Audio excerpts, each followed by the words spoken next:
2 minutes pour comprendre aujourd'hui l'énurésie. L'énurésie, qu'est-ce que c'est? C'est quand on fait pipi au lit. Alors, je suis avec le professeur Yann Zillet, vous êtes urologue à l'hôpital Foch, vous êtes professeur d'urologie à l'université de Versailles et vous êtes membre de l'AFUS, c'est l'Association française d'urologie.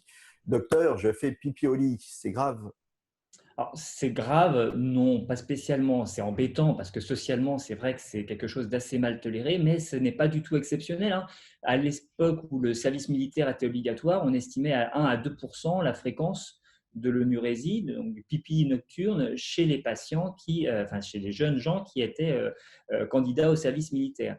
C'est beaucoup plus fréquent chez les enfants, les jeunes enfants, c'est à peu près 50% à 3 à 4 ans, donc il ne faut absolument pas culpabiliser les enfants à cet âge-là. C'est lié à la maturation naturelle du système nerveux qui fait fonctionner la vessie. Et donc, il y a un apprentissage de la vessie et ça prend du temps.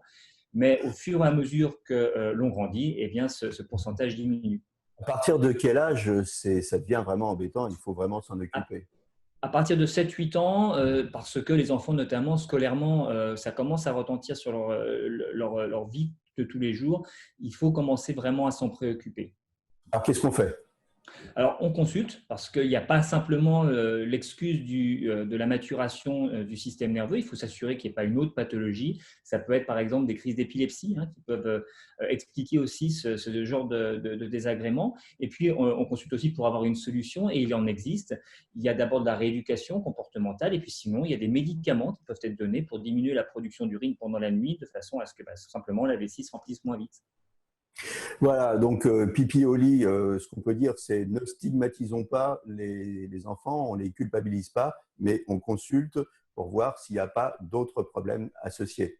C'est le message. Exactement. Eh bien, écoutez, bonne nuit et à très bientôt. D'ici là, portez-vous bien.